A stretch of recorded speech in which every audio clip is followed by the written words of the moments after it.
Muy buenos días, es un placer saludarlos y agradecer a Dios por la vida que nos da en este día, por la salud, gracias a Dios por su presencia. Qué bueno que continuamos aquí en las familias, en los hogares, qué bueno que están invitando amigos, familiares y que junto con ellos podemos tener esta meditación, esta reflexión como iglesia. Continuamos con la epístola a los Efesios y antes vamos a hacer una oración al Señor, vamos a ponernos en sus manos, vamos a orar. Padre nuestro, te damos gracias por estar aquí, te damos gracias por tu presencia, gracias porque nos has dado este nuevo día, Señor, por la vida, por la salud, pero sobre todo tu presencia. Gracias por estar aquí, nos reunimos en tu nombre, nos reunimos en el nombre de Jesús. Y rogamos al Espíritu Santo que nos asista, rogamos al Espíritu de Dios que esté aquí, que nos hables, que nos alumbres el entendimiento, Señor, que alumbres los ojos de nuestro entendimiento para que entendamos, revélanos tu palabra, Señor. Gracias por estar aquí y en tus manos este tiempo, esta hora, en el nombre de Jesús. Amén. Amén. Muy bien, vamos a abrir nuestras Biblias en la epístola a los Efesios, capítulo 2, y ahí vamos a tener nuestra lectura. Efesios, capítulo 2, versos del 1 al 10. ¿Estamos listos?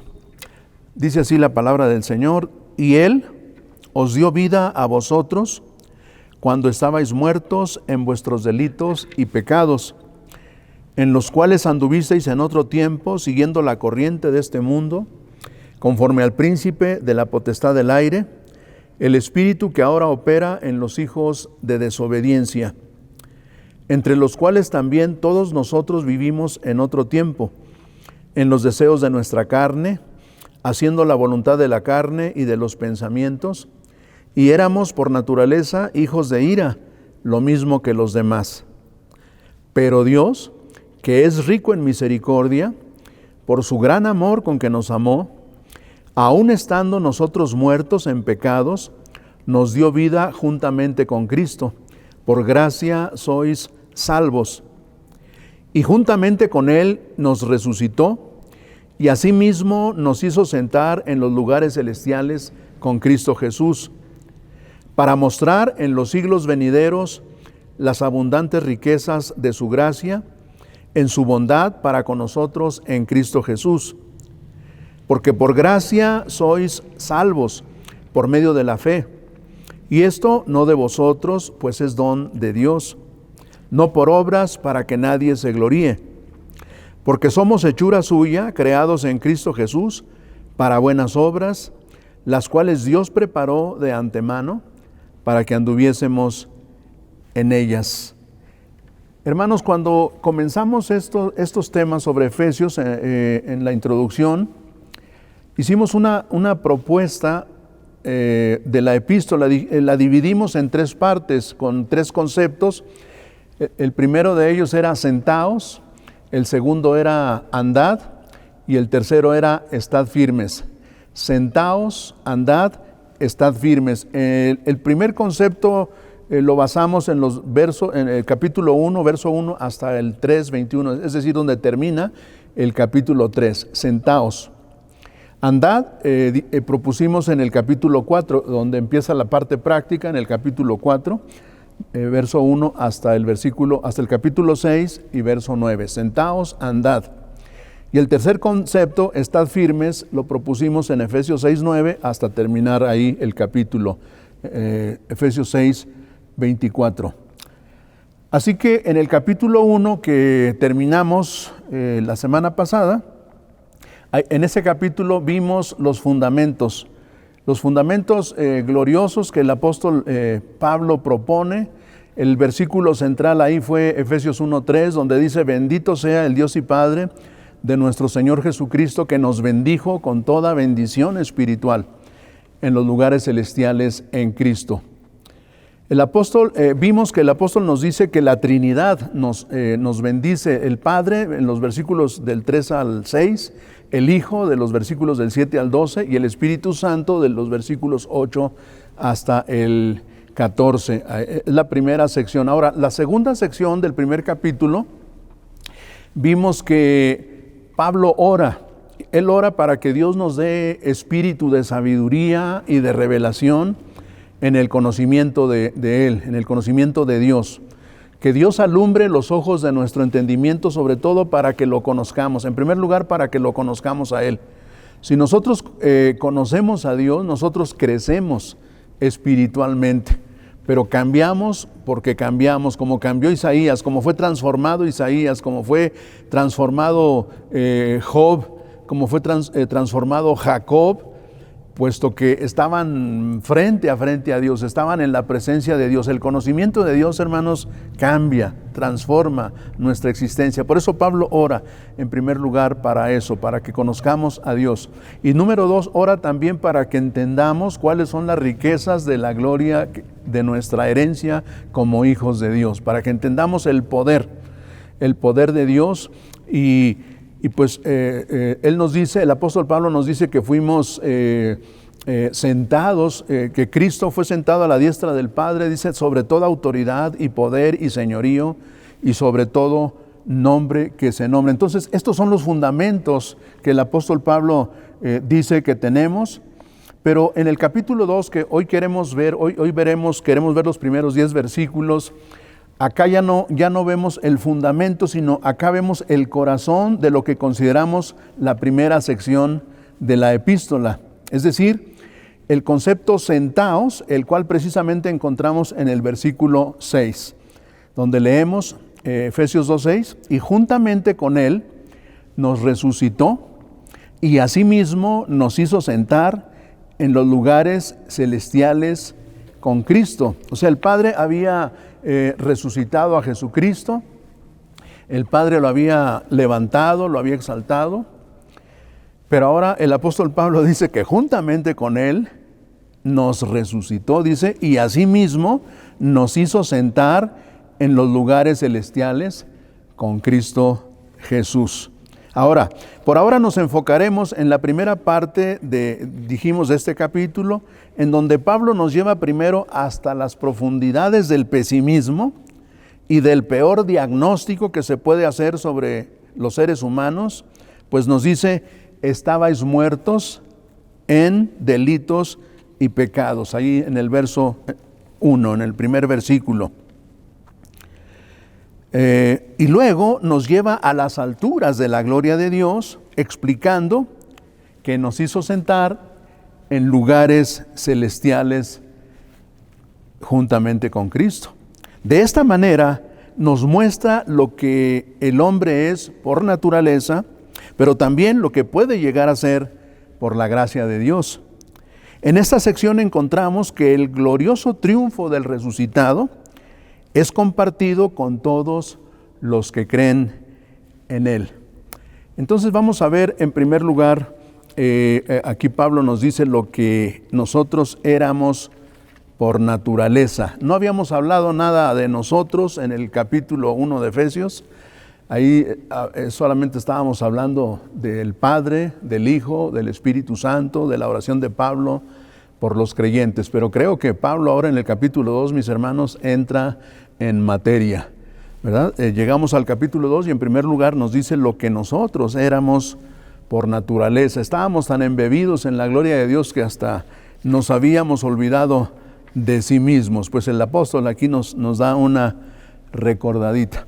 El apóstol comienza haciendo una descripción demoledora de la condición humana apartada de Dios, en la que incluye a todos los seres humanos y en la que nosotros mismos estábamos cuando no conocíamos al Señor. Pablo dice, y Él os dio vida a vosotros cuando estabais muertos en vuestros delitos y pecados. En los primeros capítulos de Romanos, Pablo desarrolla este mismo tema para concluir que tanto los gentiles como los judíos y finalmente toda la humanidad es culpable ante Dios por sus pecados. Por ejemplo, en Romanos 3:9, esta es como una conclusión ahí en esos capítulos, el apóstol Pablo dice, ¿qué pues? ¿Somos nosotros mejores que ellos? O sea, ¿los judíos son mejores que los gentiles, que los no judíos? Dice, en ninguna manera, pues ya hemos acusado a judíos y a gentiles que todos están bajo pecado. Ajá, ¿qué tal?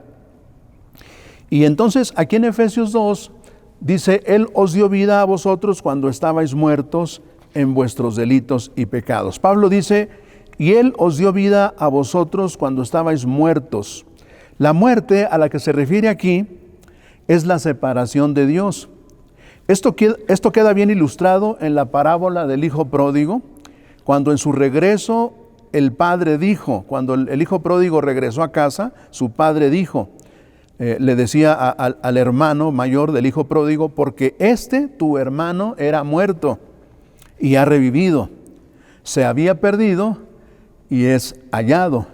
Esto lo encuentras en Lucas 15:32. El hijo pródigo estaba lejos de su padre, por lo tanto, estaba muerto. Tu hermano era muerto, pero ha revivido. Dios es la fuente inagotable de vida, así que estar lejos de Dios es estar sin vida, es estar muertos. Ahora, Pablo también dice que estábamos muertos en nuestros delitos y pecados. Tanto la causa como la evidencia de nuestra muerte eran nuestros delitos y pecados. La palabra delito incluye el cruzar el límite establecido. Coloquialmente decimos pasarse de la raya. Alguien se pasó de la raya.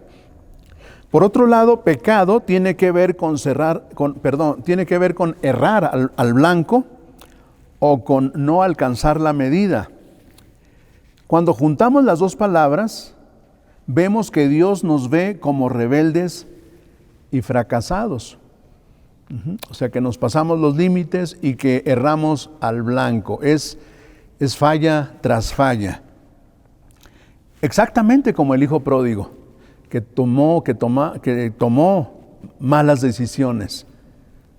Y por supuesto, un diagnóstico como que Dios nos diga rebeldes o que Él nos vea como rebeldes, como fracasados, que no damos una. Por supuesto que un diagnóstico así no es fácil de aceptar, porque derrumba el buen concepto que tenemos de sí mismos. ¿Yo, el hijo pródigo? Pues muchos somos pródigos a los ojos de Dios. El profeta Isaías escribió, vuestras iniquidades han hecho división entre vosotros y vuestro Dios, y vuestros pecados han hecho ocultar de vosotros su rostro para no oír. Entonces el pecado hace esa división, nos separa de Dios. En 1 Timoteo 5:6 también Pablo escribe, pero la que se entrega a los placeres, viviendo, está muerta. Así que los delitos y pecados son la expresión visible de nuestra separación de Dios. Todo lo demás está dentro de nuestro corazón. Ahí en nuestro corazón está peor, es un mundo de maldad. El corazón del hombre es engañoso y esto Dios lo sabe perfectamente. Nosotros también, cuando somos honestos, cuando nos asinceramos con Dios. Ahora, Pablo dice que estábamos muertos en nuestros delitos y pecados. Y acabamos de decir que esos pecados son la evidencia, son la causa, pero también la evidencia de esa muerte espiritual, de esa muerte en la que estamos. Ahora, esa muerte también cabe decir que es una muerte espiritual.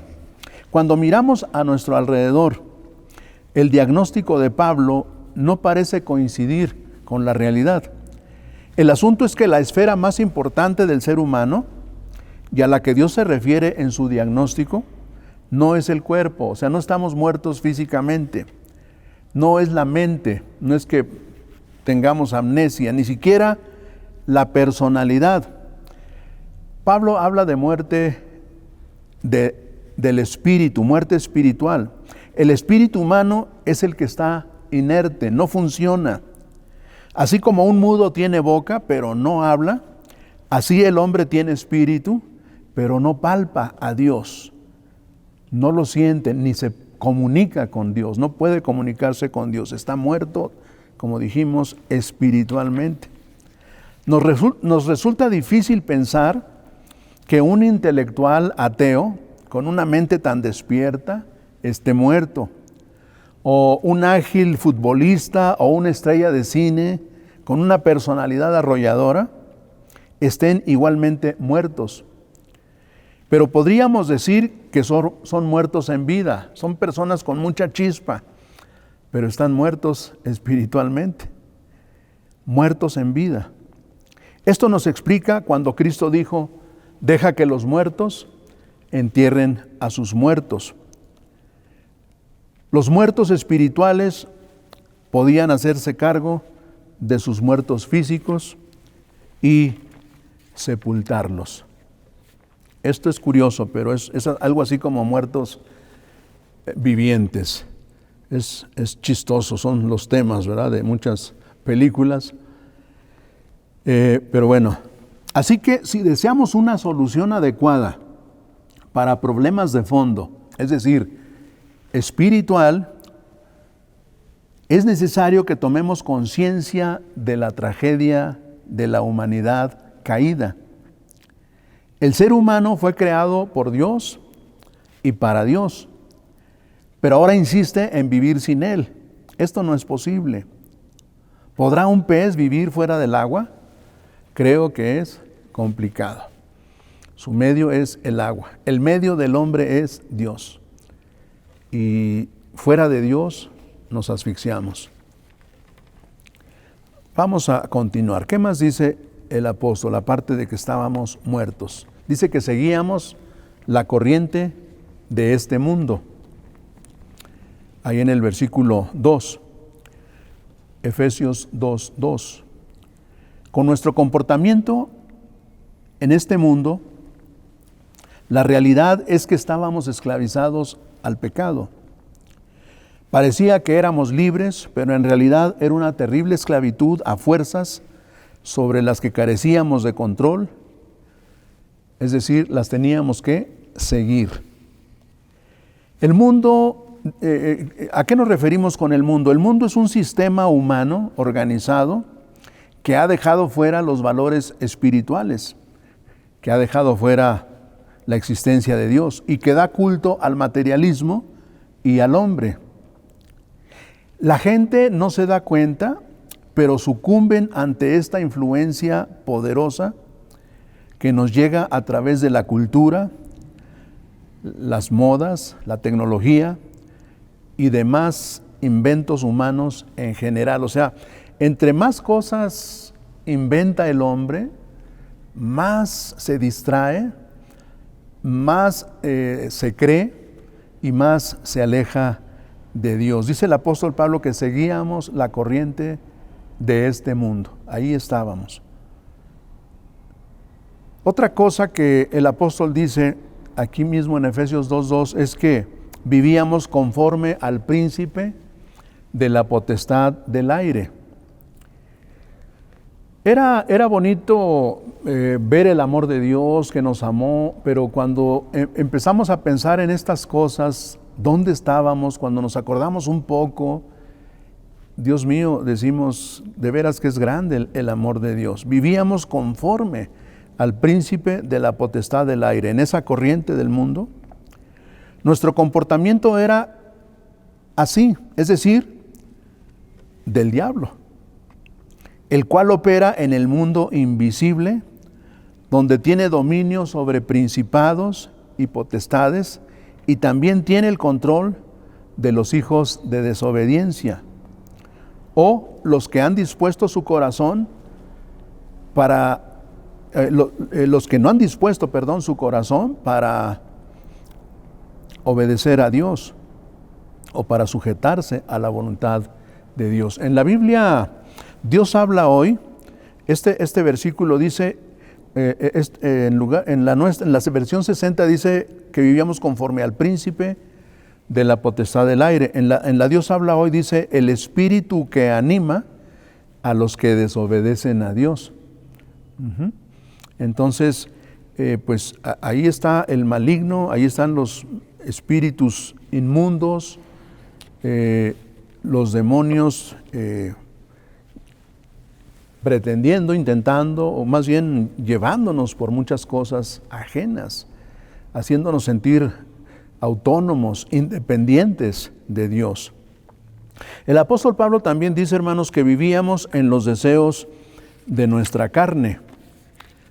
En ese tiempo vivíamos en los deseos de nuestra carne. Ahora, esto es en los impulsos de nuestra naturaleza caída. Desde Adán nuestra naturaleza quedó alterada. Una naturaleza, dice la Biblia, una naturaleza caída. Aquí no está hablando de algunos de nuestros deseos físicos naturales, como comer. Eso no es ser mundanos, eso no es vivir conforme a los deseos de la carne. Dormir u otras cosas, ni que sean pecaminosas en sí mismas. Pero nuestra naturaleza caída puede convertir esas cosas que son buenas, que son sanas, en algo malo. ¿Cómo? Por ejemplo, el deseo de comer, nuestra naturaleza pecaminosa lo puede convertir en glotonería. O sea, ya es una exageración. O el de dormir, nuestra naturaleza pecaminosa lo puede convertir en pereza, o sea, dormir demasiado. O el apetito sexual, que es correcto, en lujuria. La naturaleza caída exagera cualquiera de estas cosas correctas. Son cosas normales, tienen su lugar, pero las llevamos a extremos. Ese es el problema. Los deseos de la carne a los que Pablo se refiere aquí también tienen que ver con las actividades del alma, que es el eje de nuestra personalidad. El alma es el eje de nuestra personalidad. Cosas como el orgullo, la arrogancia, la envidia, la venganza y sobre todo la autosuficiencia, que nos creemos autosuficientes y que rechazamos a Dios o que rechazamos la verdad de Dios.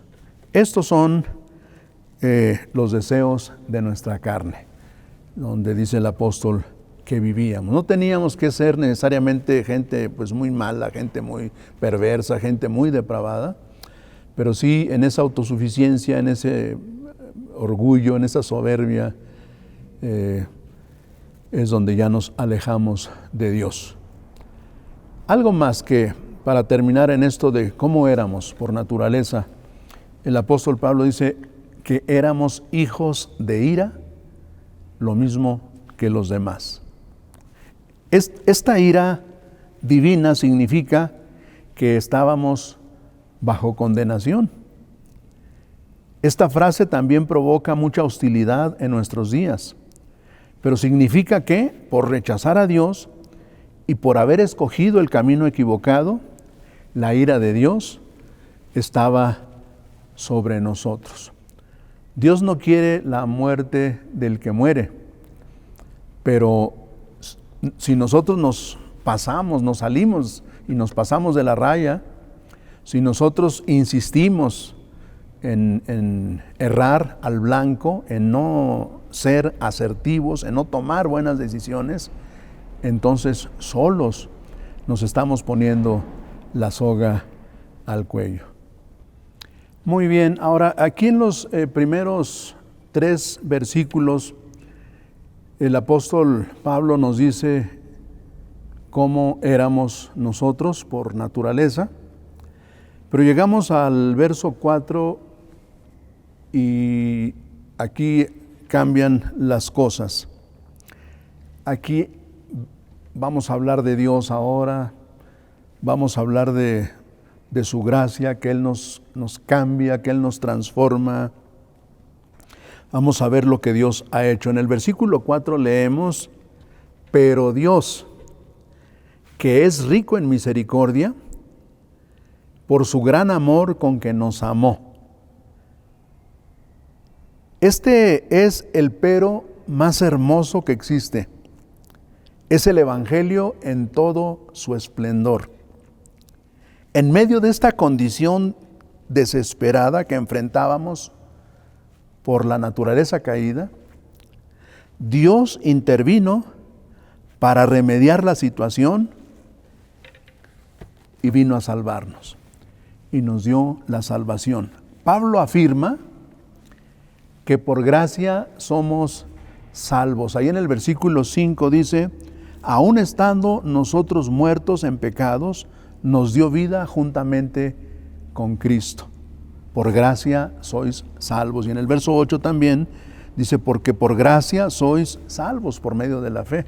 Y esto no de vosotros, sino que es un don de Dios. Sabemos que gracia es un favor inmerecido, que es un regalo que obviamente no merecemos. ¿En qué pues consiste nuestra salvación? Mira lo que hizo Dios. En primer lugar, en el verso 5 nos dice que nos dio vida juntamente con Cristo. Es decir, habiéndonos escogido, nos levantó.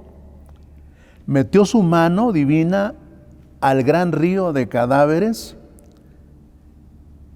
Ese río, esa corriente en la que íbamos, y de ahí nos sacó.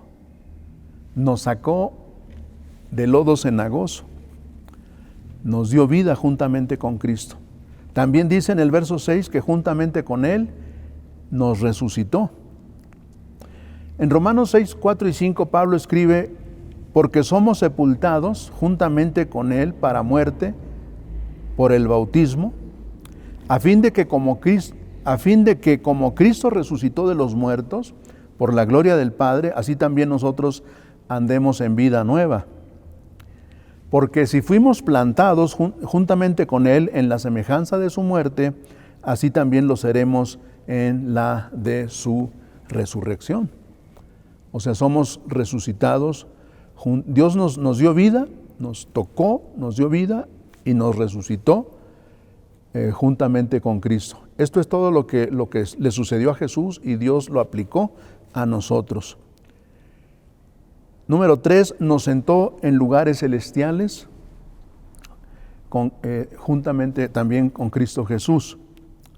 Sin tener ningún mérito y por consiguiente sin esperar nada, el Padre nos puso en una posición de honor y de autoridad, lo que es su gracia. Las bendiciones que Él nos brinda desde lugares celestiales, después que resucitó a Cristo, lo levantó y lo puso a su diestra en lugares celestiales, y ahora a nosotros, dice Pablo, y juntamente con Él nos resucitó y asimismo nos hizo sentar en lugares celestiales juntamente con Cristo Jesús. ¿Te das cuenta cuántas riquezas de la gracia de Dios? Sería bueno tratar de abrir los ojos y entender. Definitivamente pedir al Espíritu Santo que nos revele todas estas cosas. ¿Qué quiere decir todo esto? En primer lugar, el Señor nos sienta, nos pone, nos coloca en un lugar de honor. En el segundo libro de Samuel, capítulo 9, encontramos un hermoso relato en el que David, el gran rey de Israel, muestra su misericordia hacia Mefiboset, un hijo de Jonatán, su amigo. Deja leerte el pasaje, es muy hermoso. Segundo libro de Samuel, capítulo 9. Dice así: dijo David: ¿ha quedado alguno de la casa de Saúl a quien haga yo misericordia por amor de Jonatán? Los que conocemos el relato sabíamos que David y Jonatán eran amigos entrañables, pero David no solo quería bendecir a hijos directos de Jonatán, sino de Saúl, el rey anterior. ¿Ha quedado alguno de la casa de Saúl a quien yo haga misericordia por amor de Jonatán? Y había un siervo de la casa de Saúl que se llamaba Siba, al cual llamaron para que viniese a David. Y el rey le dijo: ¿eres tú Siba? Y él respondió: tu siervo. El rey le dijo: ¿no ha quedado nadie de la casa de Saúl a quien haga yo misericordia de Dios? Qué corazón de David, increíble. Y Siba respondió al rey: aún ha quedado un hijo de Jonatán lisiado de los pies. Entonces el rey le preguntó: ¿dónde está? Y Siba respondió al rey: he aquí, está en casa de Maquir, hijo de Amiel, en Lodebar. Entonces envió el rey David y le trajo a la casa de Maquir, hijo de Amiel, de Lodebar. Y vino Mefiboset, hijo de Jonatán, hijo de Saúl, a David, y se postró sobre su rostro e hizo reverencia. Y dijo David: Mefiboset. Y él respondió: he aquí tu siervo. Y le dijo David: no tengas temor, porque yo a la verdad haré contigo misericordia por amor de Jonatán tu padre, y te devolveré todas las tierras de Saúl tu padre, y tú comerás siempre a mi mesa.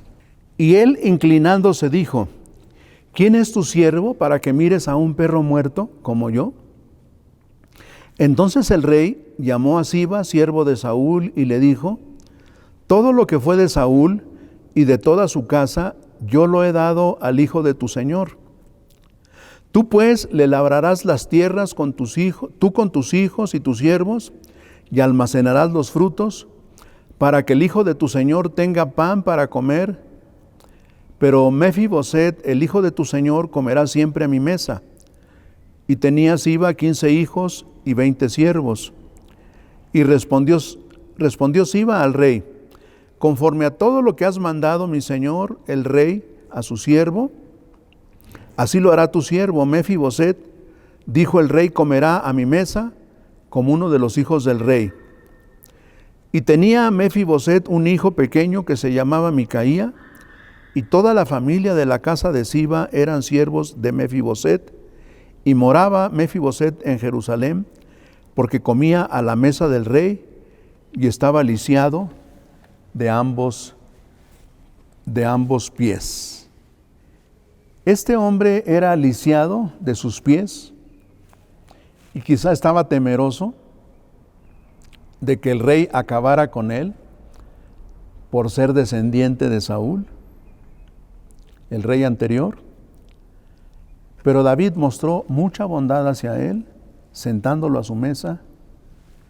Así, hermanos, nos sienta Dios en su mesa. Hay un precioso salmo que conocemos, que lo manejamos muy entrañable cada uno de nosotros, que dice el Salmo 23: aderezas mesa, preparas mesa delante de mí, en presencia de mis angustiadores. Esto quiere decir que Dios nos levanta en las circunstancias donde nos encontramos y pone un manjar delante de nosotros.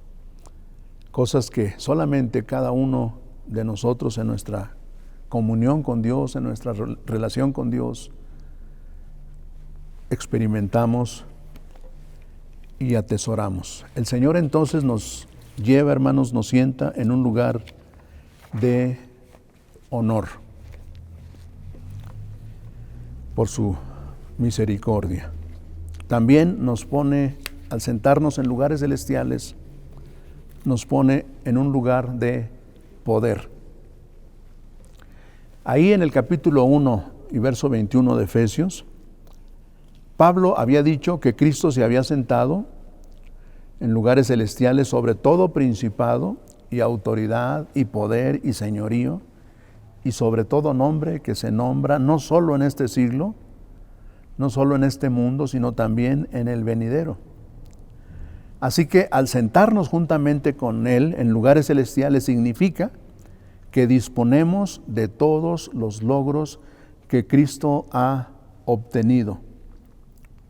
Recordemos que todas las bendiciones que hemos obtenido las recibimos en virtud de estar en Cristo. Aquel pasaje que recordábamos hace 8 días cuando David había derrotado a Goliat, cuando David le había cortado la cabeza, los filisteos vieron su mejor carta gastada, dijeron: vámonos. Era su paladín, era su campeón. Y los israelitas, al ver que los filisteos huían, dijeron, pues vamos a perseguirlos, sí se puede. Y fue entonces que pues prevalecieron.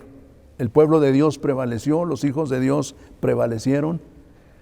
Así que cuando Dios nos sienta en su misericordia, en ese lugar de honor, también nos sienta, mis hermanos, en un lugar de poder, en un lugar de autoridad.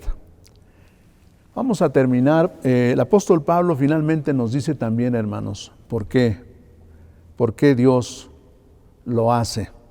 ¿Por qué Dios lo ha hecho? Lo sabemos, ya nos lo mostró también David, un hombre, un ser humano mostrando misericordia. El rey dice, hay alguien a quien mostrar mi misericordia, qué increíble. Para expresar el origen de esta iniciativa salvadora de Dios, hermanos, Pablo usa 4 palabras aquí en este pasaje de Efesios.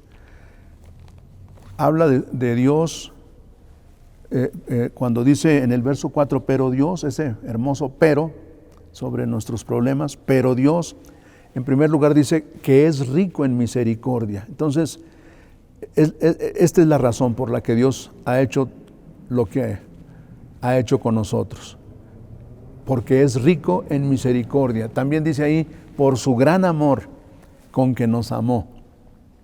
También menciona, ahí redondea mucho, por gracia.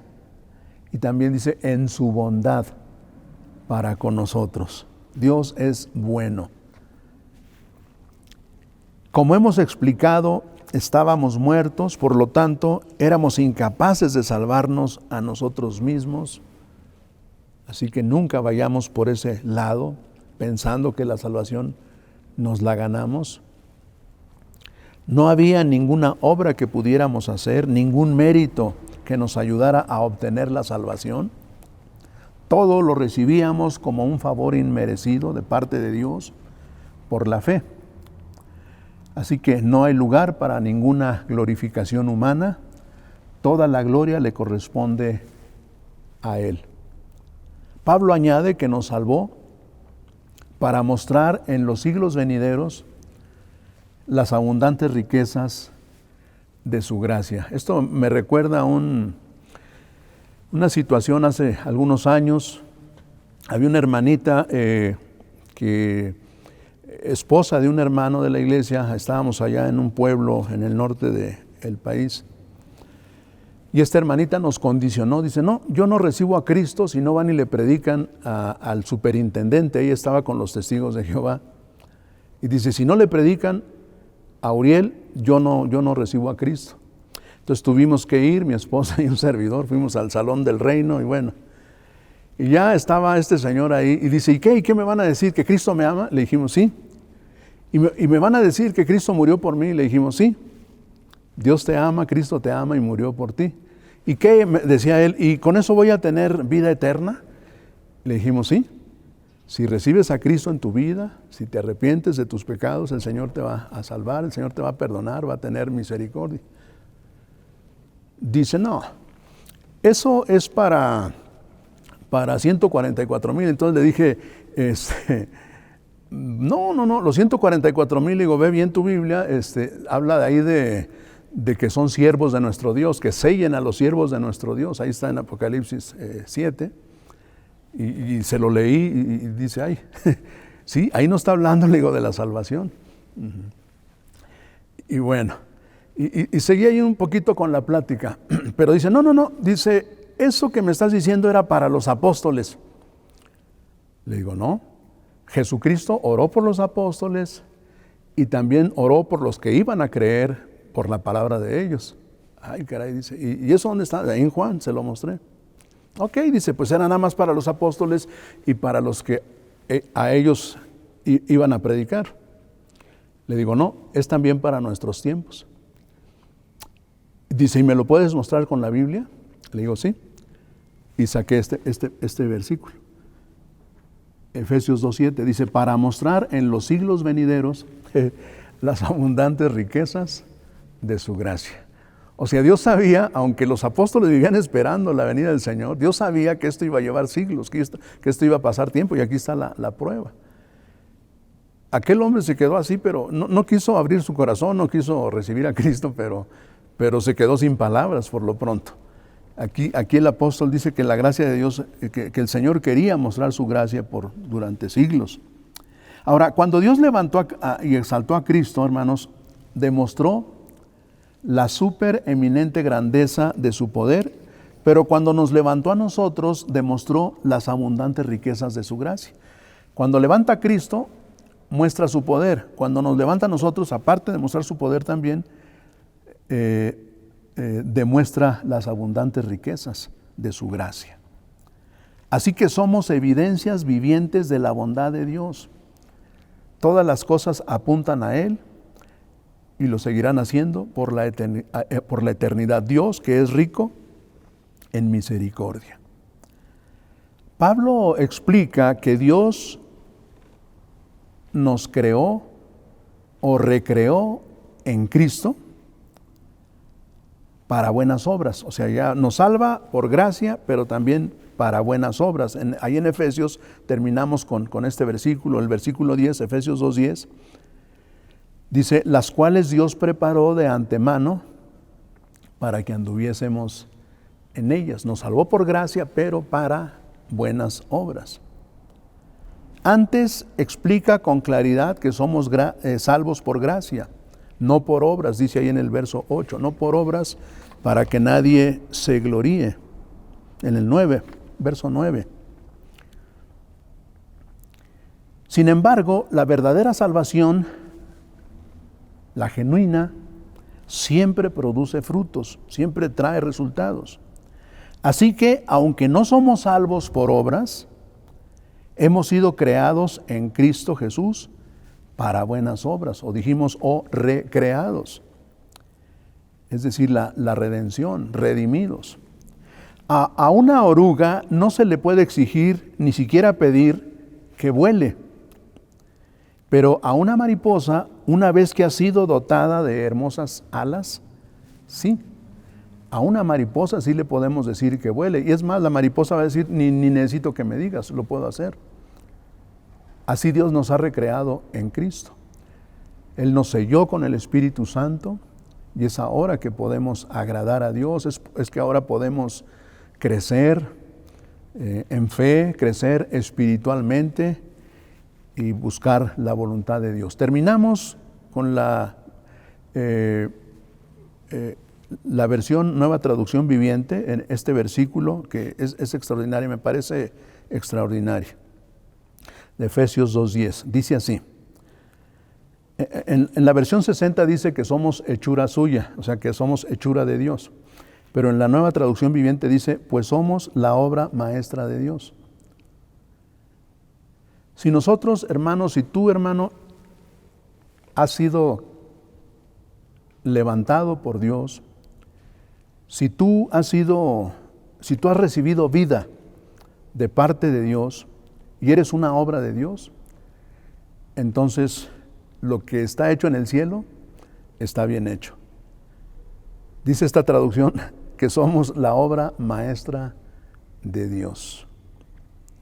Esto es parte del hecho de estar sentados con Cristo en lugares celestiales, que fuimos redimidos, que fuimos recreados en Cristo Jesús. Él nos creó de nuevo en Cristo, a fin de que hagamos las cosas buenas que preparó, dice aquí, para nosotros tiempo atrás, de antemano. Damos gracias a Dios y le bendecimos. Vamos a orar, vamos a dar gracias. Señor, te bendecimos.